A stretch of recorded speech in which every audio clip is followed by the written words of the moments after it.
Hello hello, welcome সবাইকে story of শ্বেতার একটা ছোট্ট ব্লগে। এটা একটা কুকিং ভিডিও, দেখেই বুঝতে পারছো। খুব র্যান্ডম, এটার মধ্যে বিশেষ কিছু নেই, বাট ওই আর কি ভালো লাগলো তাই জন্য রেকর্ড করেছি এবং শেয়ারও করছি। আর হ্যাঁ, অবভিয়াসলি রেসিপিগুলো নিজের কাছে রেখে দেওয়া এটাও একটা বড় উদ্দেশ্য, কারণ যে স্বাদ প্রতিদিন তো আর বাড়িতে রান্না করি না, ফলে এই স্বাদগুলো জানা নেই। মায়ের হাতেই খাই অথবা রান্নার দিদি যিনি থাকেন তিনি রান্না করেন, তো কখনো নিজে বানাতে গেলে সেই স্বাদটা কখনো পাই না।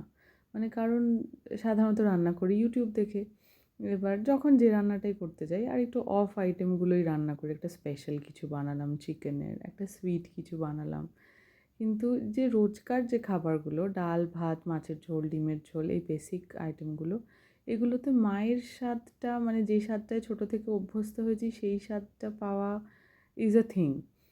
সেটাকে মাঝে মাঝে মিস করি আর কি, যদি কখনো বাইরে থাকি কোনো কাজের জন্য বা কিছু, তখন মনে হয় যে এই স্বাদটা তো পাচ্ছি না হাজার নিজে বানালেও। তাই জন্য রেসিপিগুলো রেখে দেওয়া।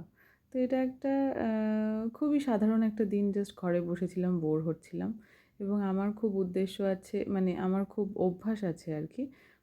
আমি খুব বেশিক্ষণ মোবাইল ওই র্যান্ডম দেখতে দেখতে দেখতে ওরকম দিনের বেলা ওরম পারি না। মানে আমার একটু খানিক পরে আমার কেমন যেন মনে হয় ধুর আর ভাল লাগছে না, মানে বেকার লাগছে, কিছু একটা করি।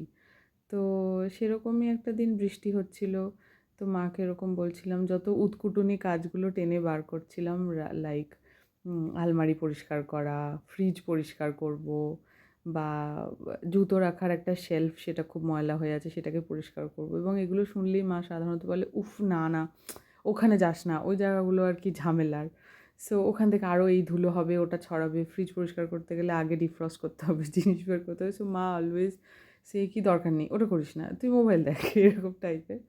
তো এরকম একটা দিন বলছিলাম যে এরকম বোর হচ্ছে, মা কী করবো? মা বললো যা রান্না কর। আমি বললাম ঠিক আছে কী করবো বলো, তুমি ইনস্ট্রাকশন দিয়ে দাও, কিন্তু তুমি যাবে না, মানে ওই সমানে সমানে গিয়ে যে এটা হলো কি না ওটা হলো কি না ওটা করতে যাবে না। সো এই ইনস্ট্রাকশনটা পুরোটাই একবারে পেয়েছিলাম। প্রথম এই রান্নাটা পুরো একা করেছিলাম, অ্যান্ড ছোটোবেলায় একদম না পছন্দ করলেও এখন বেশ ভালো লাগে খেতে অমলেটের ঝোল, and this was the recipe.